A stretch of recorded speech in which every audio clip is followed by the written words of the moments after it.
Quantization word बना है बच्चों क्वांटिटी से, जिसे क्वांटा भी कहते हैं, यानी कि मिनिमम क्वांटिटी। तो वो मिनिमम क्वांटिटी जिससे इलेक्ट्रॉन्स एक सब्सटेंस से दूसरे सब्सटेंस में ट्रांसफ़र होते हैं, क्वांटाइजेशन कहते हैं।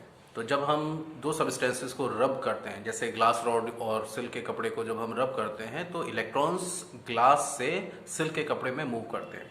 तो जो मिनिमम क्वांटिटी होती है वो होती है 1 इलेक्ट्रॉन, यानी कि कम से कम 1 इलेक्ट्रॉन ट्रांसफ़र ज़रूर होगा। ठीक है, एक से कम नहीं हो सकता, यानी आधा पौना इलेक्ट्रॉन ट्रांसफ़र नहीं हो सकता। इसी को कहते हैं क्वांटाइजेशन ऑफ चार्ज। तो एक इलेक्ट्रॉन या उसके मल्टीपल्स में जब इलेक्ट्रॉन्स ट्रांसफ़र होते हैं तो उसको हम बोलते हैं क्वांटाइजेशन ऑफ चार्ज। यानी 1 इलेक्ट्रॉन ट्रांसफ़र हुआ या 2 इलेक्ट्रॉन ट्रांसफ़र हुए या 3। कभी भी ऐसा नहीं हुआ कि 1.5 इलेक्ट्रॉन ट्रांसफ़र हो जाए, 1.25 इलेक्ट्रॉन ट्रांसफ़र हो जाए, 2.5 इलेक्ट्रॉन ट्रांसफ़र हो जाए, ऐसा नहीं होता। तो जो नंबर ऑफ इलेक्ट्रॉन्स होता है वो हमेशा होल नंबर्स में एक सब्सटेंस से दूसरे सब्सटेंस में ट्रांसफ़र होते हैं। तो बच्चों, आज के वीडियो में हम डिस्कस करने वाले हैं इलेक्ट्रिक चार्ज और उसकी प्रॉपर्टीज़ को। तो जो टॉपिक्स इस वीडियो में हम कवर करेंगे वो कुछ इस तरीके से होंगे। हिस्ट्री ऑफ चार्ज के बारे में हम जानेंगे, इलेक्ट्रिक चार्ज क्या होता है वो, उसके टाइप्स के बारे में, इलेक्ट्रिसिटी क्या होती है और उसके टाइप्स, इलेक्ट्रोस्टैटिक्स क्या होता है और जो फंडामेंटल्स लॉज हैं इलेक्ट्रोस्टैटिक्स के वो हम जान जाएंगे, वर्क फंक्शन जान जाएंगे और साथ में इलेक्ट्रॉनिक थ्योरी क्या है फ्रिक्शनल इलेक्ट्रिसिटी की वो भी हम जान जाएंगे। और लास्ट में हम ये जान जाएंगे कि जो इलेक्ट्रिक चार्ज है वो किस तरह की प्रॉपर्टी शो करता है, यानी एडिटिविटी, क्वांटाइजेशन और कंजर्वेशन। यानी कुल मिला के हम चार्ज के बारे में सारी A to Z कहानी जान जाएंगे। तो चलिए शुरू करते हैं। तो बच्चों, कहानी शुरू होती है 600 BC, यानी कि बिफोर क्राइस्ट। तो कहानी शुरू होती है ग्रीस से। तो ग्रीस के एक साइंटिस्ट थे जिनका नाम था थेल्स ऑफ मिलेटस।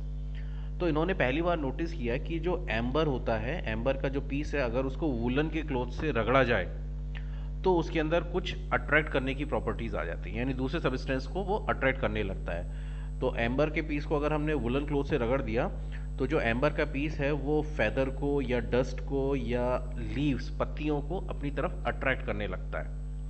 इसी चीज को बाद में 1600 AD में विलियम गिलबर्ट, जो कि इंग्लैंड की महारानी क्वीन एलिजाबेथ वन के पर्सनल डॉक्टर थे, उन्होंने इसी चीज़ को फिर नोटिस किया और डिटेल में इसको एम्बर के बारे में अपनी एक बुक में मेंशन किया और बुक का नाम था डी मैग्नेटी। इसी बुक में उन्होंने एक वर्ड यूज़ किया जिसका नाम था इलेक्ट्रिका। तो बाद में इसी इलेक्ट्रिका वर्ड से बहुत सारे वर्ड्स बन के आए, जैसे electricity, electric force, electric charge और इलेक्ट्रॉन। तो ये थी कहानी बच्चों चार्ज की। तो बच्चों, अब आप सोच रहे होंगे कि एम्बर आखिर होता क्या है, तो चलिए इसको भी हम समझ लेते हैं। तो बच्चों, एम्बर एक्चुअली इंग्लैंड में एक पेड़ होता है। तो उस पेड़ में क्या होता है कि एक लिक्विड यानी जेली टाइप का एक कुछ सब्सटेंस निकलता है पेड़ में से अपने आप। ठीक है, तो ये जो सब्सटेंस होता है इसी को हम कहते हैं एम्बर। अब ये जो सब्सटेंस होता है बच्चों, ये जो है जब निकलता है तो लिक्विड शेप में, लिक्विड फॉर्म में होता है, लेकिन जब बाद में ये धीरे धीरे जो है जब सूख जाता है, निकलने के बाद पेड़ में से निकल जाता है, सूख जाता है, तो ये बहुत हार्ड हो जाता है। तो ये हार्ड हो जाता है तो ये एम्बर कहलाता है। ठीक है, और इसका बहुत यूज़ होता है, इसका बहुत ज़्यादा यूज़ होता है इंग्लैंड में। कैसे यूज़ होता है? तो देखो बच्चों, ये जो है ये एम्बर के कुछ फ़ोटोज़ हैं। ये बहुत ही खूबसूरत सा दिखने वाला सब्सटेंस होता है, ट्रांसपेरेंट कलर का होता है और ऐसा लगता है ये कोई कोई ज्वेल है ना, यानी कोई मोती टाइप का है। तो ज्वेलरी में इसका बहुत इस्तेमाल होता है इंग्लैंड में। तो लोग इसको डायमंड की तरह यूज़ करते हैं अपने ऑर्नामेंट्स में, जैसे गोल्ड के साथ जैसे डायमंड यूज़ होता है तो वैसे ही एम्बर भी वहाँ पर गोल्ड में यूज़ होता है। तो बड़ा खूबसूरत लगता है। तो ये फ़ोटोज़ आप देख सकते हो, बड़ी खूबसूरत फ़ोटोग्राफ्स हैं। कुछ ज्वेलरी भी आपको मैं दिखाता हूँ, ये देखिए। तो ये ज्वेलरी में यूज़ हो रहा है, ये गोल्ड या सिल्वर के साथ ये एम्बर को अटैच कर देते हैं और लोग इसको खूब यूज़ करते हैं। तो ये होता है बच्चों एम्बर। अब बात करते हैं बच्चों एबोनाइट की। एबोनाइट भी एक सब्सटेंस होता है, ये एक हार्ड रबर होती है, बहुत ही हार्ड रबर होती है जिसे हम एबोनाइट कहते हैं। और इसका इस्तेमाल भी तमाम तरह की चीज़ें बनाने में होता है, जैसे मेनली इसका जो इस्तेमाल होता है फाउंटेन पेन बनाने में होता है। और इसके अलावा इसका इस्तेमाल जो हमारे इलेक्ट्रिकल स्विचेस होते हैं उसमें इस्तेमाल होता है। तो ये स्विच बोर्ड होते हैं, ऑन ऑफ स्विच जो होते हैं, इसमें ये एबोनाइट का इस्तेमाल होता है। और जो इंसुलेशन के लिए या इलेक्ट्रिकल इंसुलेशन के लिए इसका इस्तेमाल होता है। तो तमाम जगह इसका इस्तेमाल होता है। तो खूबसूरत चीज़ें बनाने के लिए भी इसका इस्तेमाल होता है, क्योंकि काफ़ी हार्ड होता है, तो बहुत ज़्यादा इसका इस्तेमाल होता है। तो ये होता है एबोनाइट। तो अब बात करते हैं बच्चों चार्ज की, कि चार्ज होता क्या है। एक्चुअली चार्ज किसी भी एक पार्टिकल की एक ऐसी प्रॉपर्टी होती है जिसकी वजह से वो दूसरे पार्टिकल्स पर एक इलेक्ट्रिक फोर्स लगाता है और उनको अट्रैक्ट कर सकता है या फिर रिपेल कर सकता है। तो किसी भी पार्टिकल की खुद की ऐसी प्रॉपर्टी जिसकी वजह से वो दूसरे पार्टिकल पर इलेक्ट्रिक फोर्स लगाता है, इलेक्ट्रिक चार्ज कहते हैं। ठीक है। अब ये जो इलेक्ट्रिक चार्ज होता है बच्चों, ये एक स्केलर क्वांटिटी होता है, यानी इसमें डायरेक्शन नहीं होती है। और इसकी जो एसआई यूनिट होती है वो कूलम होती है।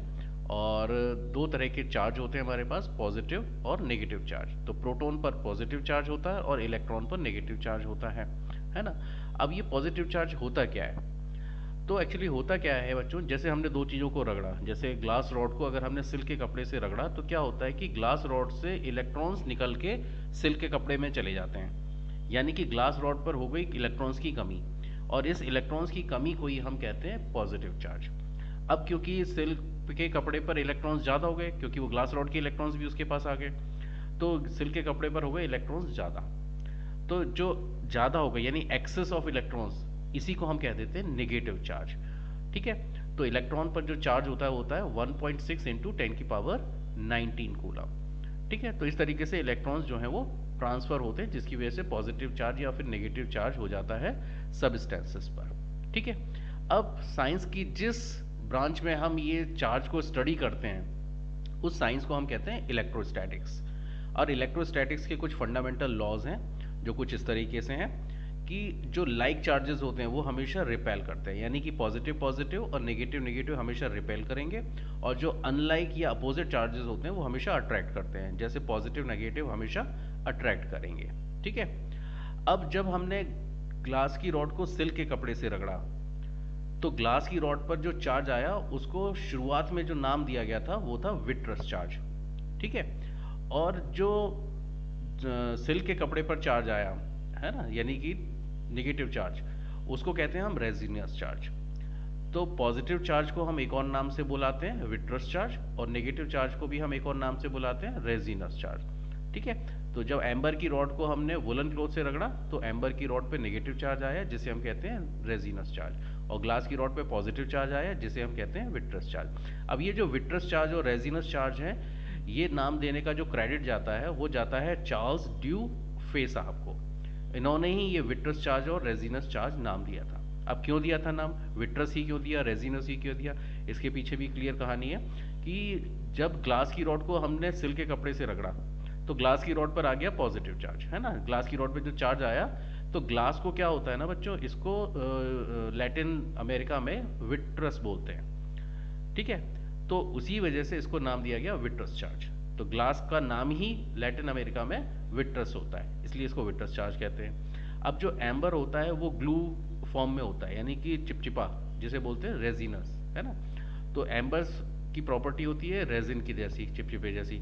तो इसी वजह से एम्बर पे जो चार्ज आया उसे रेजिनस चार्ज कहते हैं। तो ये दिया था चार्ल्स ड्यू फे साहब ने, जिसको बाद में बेंजामिन फ्रैंकलिन साहब ने, उन्होंने इस चीज़ को थोड़ा सा अजीब सा लगा कि भाई ये नाम कंफर्टेबल नहीं है, तो बेंजामिन फ्रैंकलिन साहब ने इन चार्जेस को पॉजिटिव और नेगेटिव कह दिया, यानी विट्रस चार्ज को उन्होंने नाम दिया पॉजिटिव चार्ज और रेजिनस चार्ज को उन्होंने नाम दे दिया नेगेटिव चार्ज। तो ये कहानी हो गई पॉजिटिव और नेगेटिव चार्ज की।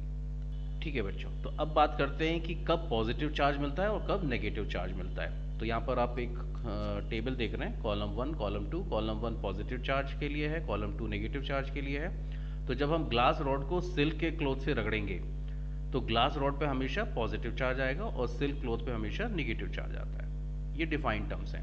ऐसे ही कैट स्किन को अगर एबोनाइट की रॉड से रगड़ेंगे तो कैट स्किन पर पॉजिटिव चार्ज आएगा और एबोनाइट की रॉड पर नेगेटिव चार्ज आएगा।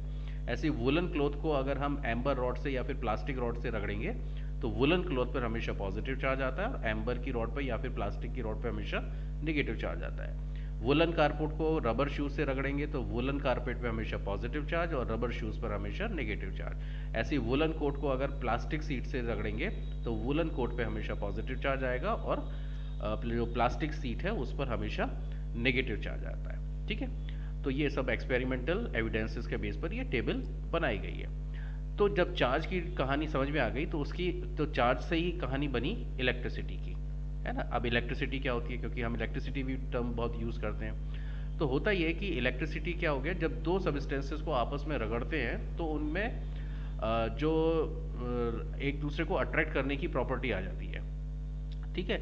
और इसी प्रॉपर्टी की वजह से इसी प्रॉपर्टी को ही हम कह देते हैं इलेक्ट्रिसिटी, ठीक है। अब ये जो इलेक्ट्रिसिटी होती है ये दो तरह की होती है, एक फ्रिक्शनल और स्टैटिक इलेक्ट्रिसिटी, और दूसरी होती है करंट इलेक्ट्रिसिटी।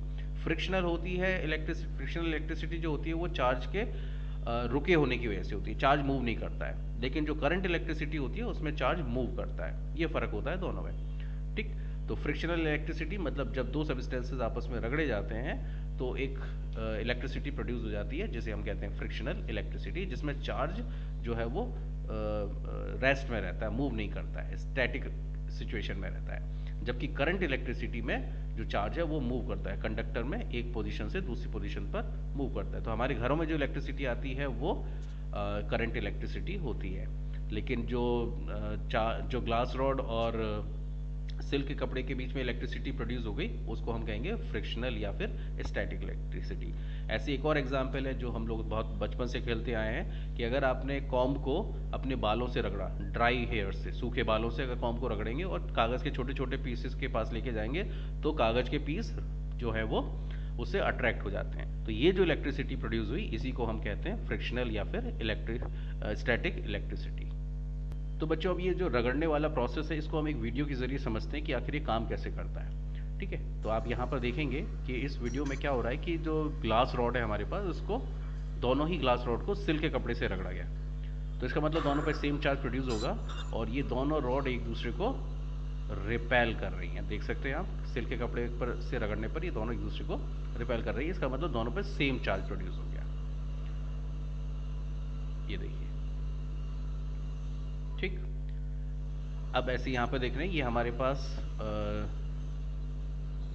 एबोनाइट की रॉड्स हैं और सिल्क का कपड़ा है। अब एबोनाइट की रॉड्स को भी क्योंकि सिल्क के कपड़े से एक ही चीज़ से रगड़ा है तो दोनों पे सेम चार्ज आ गया और ये दोनों रॉड जो है एक दूसरे को रिपेल कर रही हैं। ये देख सकते हो ये दोनों रॉड एक दूसरे को रिपेल करती जा रही हैं।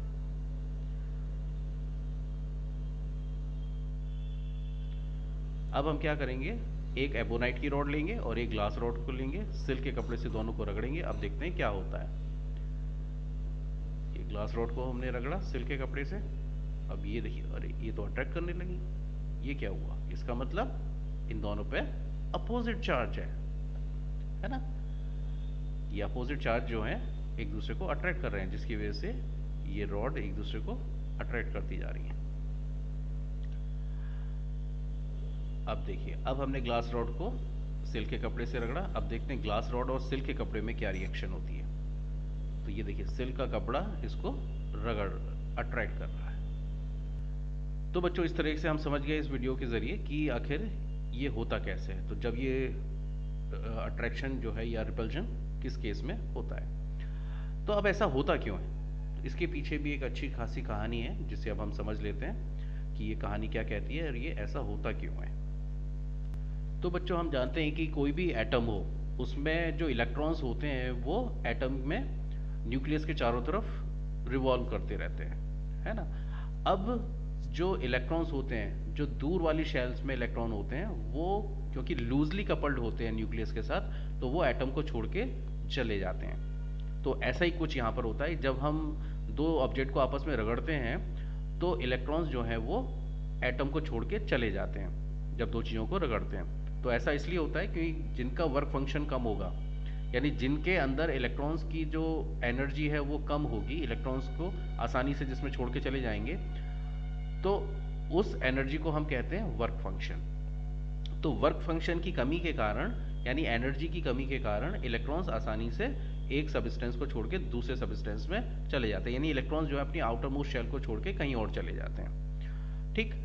तो जिसमें वर्क फंक्शन कम होता है, जिन सबस्टेंसेस का वर्क फंक्शन कम होता है उसमें से इलेक्ट्रॉन्स निकल के जिनमें ज़्यादा वर्क फंक्शन होता है उसमें चले जाते हैं। तो जैसे हमने ग्लास की रॉड को सिल्क के कपड़े से रगड़ा तो हुआ क्या कि जो ग्लास की रॉड होती है उसका वर्क फंक्शन कम होता है तो इलेक्ट्रॉन्स आसानी से उसमें से निकल जाते हैं, और जो सिल्क का कपड़ा होता है उसका वर्क फंक्शन होता है ज़्यादा, उसमें से इलेक्ट्रॉन निकल नहीं पाते तो वो उसमें ग्लास की रॉड के इलेक्ट्रॉन्स कपड़े में चले जाते हैं, सिल्क के कपड़े में, जिसकी वजह से ऐसा होता है कि इलेक्ट्रॉन्स का मूवमेंट हो जाता है, ठीक है। और जब इलेक्ट्रॉन्स का मूवमेंट हो जाता है तो उसी वजह से जो चार्ज है वो प्रोड्यूस हो जाता है। तो एक बॉडी जो है पॉजिटिवली चार्ज हो जाती है और दूसरी बॉडी नेगेटिवली चार्ज हो जाती है। तो सारा खेल होता है वर्क फंक्शन का।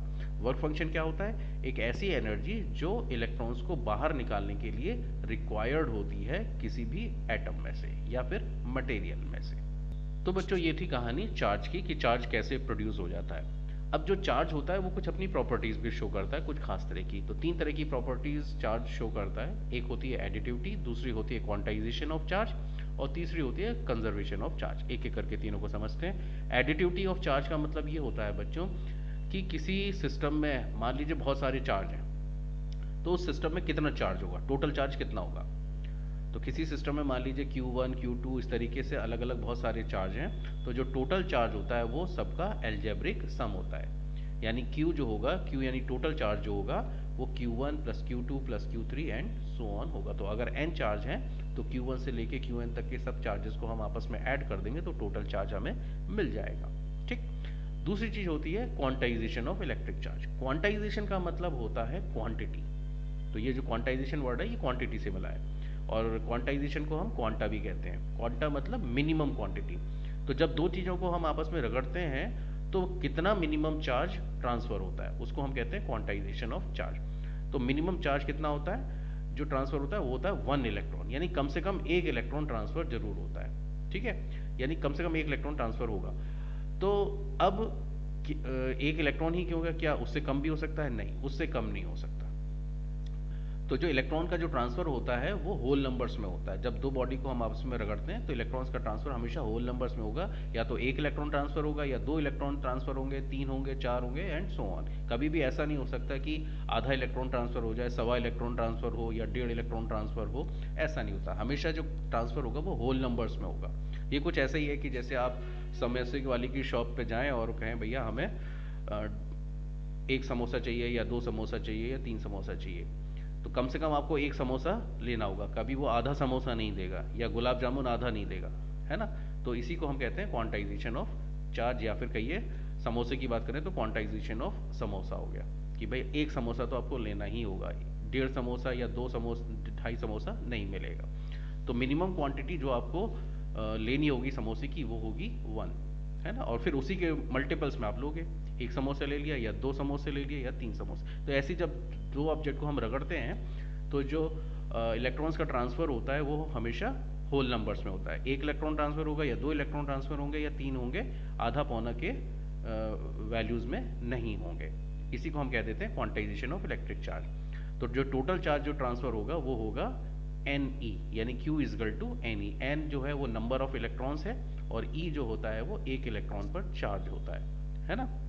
तो जैसे आपने 5 समोसे लिए और एक समोसा मान लीजिए 10 रुपए का है, तो टोटल आपको जो पेमेंट करना होगा वो हो गया आपका टोटल चार्ज। तो टोटल कितना पेमेंट करना होगा?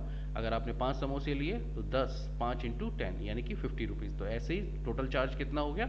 5 इलेक्ट्रॉन ट्रांसफर हुए मान लीजिए, और एक इलेक्ट्रॉन पे जो चार्ज होता है उससे मल्टीप्लाई कर देंगे 5 से, तो हमें टोटल चार्ज पता चल जाएगा, ठीक है। तो आप यहाँ पे देख रहे हैं n इजगल टू होता है हमारा 0 plus minus 1 plus minus 2 and so on. अब ये प्लस माइनस का मतलब क्या है? जो बॉडी इलेक्ट्रॉन्स दे रही है उस पर पॉजिटिव चार्ज हो जाता है और जो बॉडी इलेक्ट्रॉन्स एक्सेप्ट कर रही है उस पर नेगेटिव चार्ज हो जाता है। तो उसने माइनस के टर्म्स में इलेक्ट्रॉन एक्सेप्ट कर लिए और जिसने दिया उसने पॉजिटिव प्लस के टर्म्स में इलेक्ट्रॉन लूज कर लिए। तो इस तरीके से जो इलेक्ट्रॉन्स का मूवमेंट होता है। अब बात करते हैं law of conservation of charge. Conservation of charge क्या कहता है? कंजर्वेशन ऑफ चार्ज ये कहता है कि चार्ज को ना तो क्रिएट किया जा सकता है और ना ही डिस्ट्रॉय किया जा सकता है, सिर्फ एक सबस्टेंस से दूसरे सबस्टेंस में ट्रांसफर किया जाता है। यानी कि इस पूरे यूनिवर्स का जो चार्ज है वो कांस्टेंट है। एक चार्ज हमेशा एक सबस्टेंस से दूसरे सबस्टेंस में मूव करता रहता है। हम ना चार्ज को क्रिएट कर सकते हैं और ना ही चार्ज को डिस्ट्रॉय कर सकते हैं। जैसे law of conservation of energy होता है वैसे ही law of conservation of charge होता है। तो जैसे हमने ग्लास रॉड से सिल्क के कपड़े से रगड़ा तो जो इलेक्ट्रॉन्स होते हैं वो ग्लास की रॉड से सिल्क के कपड़े में चले गए। तो यानी कि जो टोटल इलेक्ट्रॉन्स थे पहले, मान लीजिए ग्लास रॉड पे 2 इलेक्ट्रॉन थे, सिल्क के कपड़े पे मान लीजिए 3 इलेक्ट्रॉन थे पहले, और एक इलेक्ट्रॉन ट्रांसफर हो गया, तो टोटल इलेक्ट्रॉन 5 ही रहेंगे। ग्लास की रॉड पे से एक इलेक्ट्रॉन चला गया तो उस पर एक इलेक्ट्रॉन रह गया, और सिल्क के कपड़े पे पहले 3 इलेक्ट्रॉन थे तो 3 से 4 हो गए, तो 4 और एक 5, यानी टोटल 5 ही रहेंगे इलेक्ट्रॉन्स, वो कभी भी कम या ज़्यादा नहीं होंगे।